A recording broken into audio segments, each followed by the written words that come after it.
പുതിയൊരു വീഡിയോയിലേക്ക് സ്വാഗതം. ആദ്യത്തെ വാർത്ത കേരള ബ്ലാസ്റ്റേഴ്സ് ടീമുമായി ബന്ധപ്പെട്ട ഒരു അപ്ഡേറ്റ് ആണ്. ബംഗളൂരു എഫ്സിയിൽ നിന്ന് കേരള ബ്ലാസ്റ്റേഴ്സ് സൈൻ ചെയ്ത ഒരു താരമാണ് ഡാനിഷ് ഫറൂഖ്. ISL 10ാം സീസണിൽ ഡാനിഷ് ഫറൂഖിന് 2 ഗോളുകൾ കേരള ബ്ലാസ്റ്റേഴ്സിന് വേണ്ടി നേടാനായിട്ട് സാധിച്ചിട്ടുണ്ട്.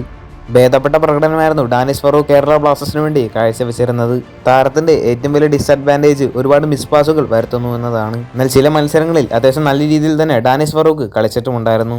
ഇപ്പോൾ ലഭിച്ചുള്ള ഒരു വാർത്ത അനുസരിച്ച് ഡാനിഷ് ഫറൂഖിനെ സ്വന്തമാക്കാനായിട്ട് ഒരു ISL ക്ലബിന് താല്പര്യമുണ്ട്. റൂമറുകൾ പുറത്തു വരുന്ന പ്രകാരം ഡാനിഷ് ഫറൂഖിനെ സ്വന്തമാക്കാനായിട്ട് ചെന്നൈ FCക്കാണ് താല്പര്യമുള്ളത്. റൂമറുകളിൽ പറയുന്ന പ്രകാരം ഡാനിഷ് ഫറൂഖിനെ സ്വന്തമാക്കാനായിട്ട് ചെന്നൈ FC മാനേജ്മെന്റ് ചർച്ചകൾ നടത്തുന്നുണ്ട്. ഈ ഒരു സീസണിൽ കേരള ബ്ലാസ്റ്റേഴ്സിന് വേണ്ടി 20 മത്സരങ്ങൾ കളിച്ച താരം 2 ഗോളുകൾ ഒരു അസിസ്റ്റും നേടാനായിട്ട് ഡാനിഷ് ഫറൂഖിന് സാധിച്ചിട്ടുണ്ട്. അടുത്തൊരു വാർത്ത, ഇന്ത്യൻ സൂപ്പർ ലീഗിൽ നിന്ന് ISL 10ാം സീസണിലെ ടീം ഓഫ് ദി സീസൺ പുറത്തുവിട്ടിരുന്നു. അതിൽ കേരള ബ്ലാസ്റ്റേഴ്സ് ടീമിലെ ഒരു പ്ലെയർ മാത്രമാണ് ആ ഒരു ടീമിൽ ഇടം പിടിച്ചിട്ടുണ്ടായിരുന്നത്. കേരള ബ്ലാസ്റ്റേഴ്സിന്റെ സ്ട്രൈക്കറായിട്ടുള്ള Dimitrios Diamantakos team of the സീസണിൽ ഉണ്ടായിരുന്നു. മാത്രമല്ല ഹെഡ് കോച്ചായിട്ട് അവർ തെരഞ്ഞെടുത്തിട്ടുണ്ടായിരുന്നത് മോഹൻ ബഗാൻ സൂപ്പർ ജയൻസിന്റെ കോച്ചായിട്ടുള്ള ആന്റോണിയോ ലോപ്പസ് അബ്ബാസിനെയാണ്. ഗോൾ കീപ്പറായിട്ട് ടീമിൽ ഉണ്ടായിരുന്നത് മുംബൈ സിറ്റി എഫ്സിയുടെ ഗോൾ കീപ്പറായിട്ടുള്ള ലച്ചൻ പേ ആയിരുന്നു.